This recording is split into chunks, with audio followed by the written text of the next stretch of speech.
And welcome back to part 4, concept development part 3 of today's video lessons. You math wizards, you fabulous third graders of virtual room 502.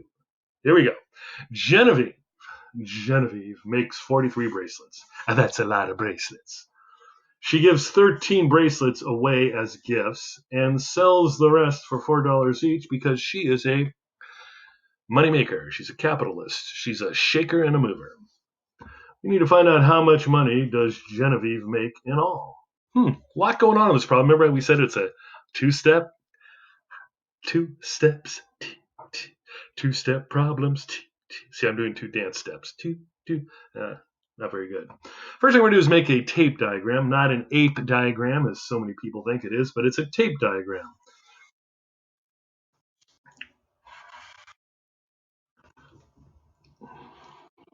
All right.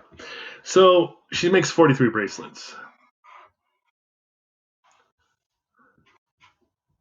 That's our whole. 43 bracelets are in this tape diagram. How many does she give away? She gives away 13. So your tape diagram should look something like this on your piece of scratch paper or your whiteboard and marker.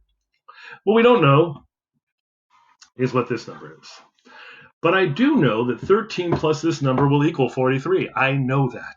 Oh, I know it so well.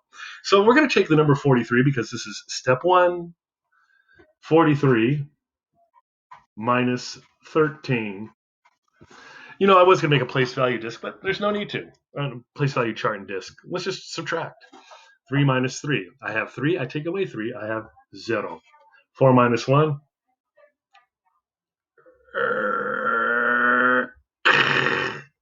3 left. So you have 30. All right, so she sold 30 of these for $4 a pop, okay? So I could go 1, 2, 3, 4, 5, 6, 7, 8, 9, 10, all the way to 30, but I'm not. I just know that this number is 30. 30 plus 13 equals 43.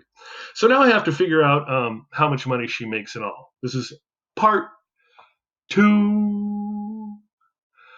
Part 2. All right, here we go.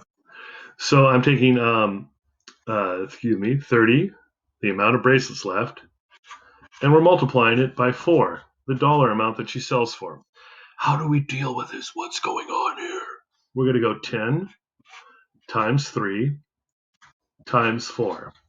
And that'll get us the answer. But wow, that's a lot of multiplication. If I do 10 times 3, it's 30. That's going to be 3 times 4, and I'm back to square one, or step 1. So I'm going to put those parentheses around the 3 and the 4, because I can deal with 4 times 3. Look, 3 times 4.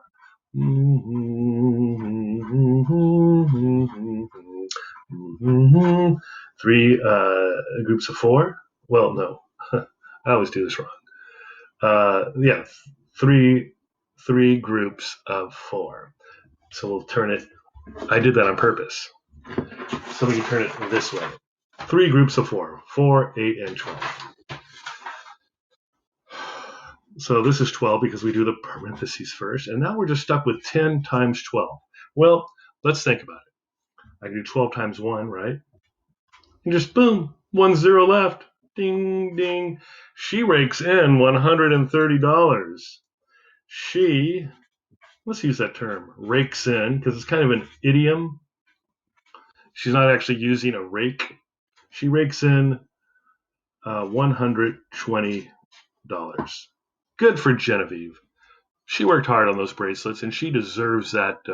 They must be very special to sell 30 of them for $4 each. I wonder if she sold them online, or did she set up a little bracelet store? One can only wonder about these. We only know the math. We read, we drew, we did some math, and then we write. It's the RDW method that Eureka math is famous for.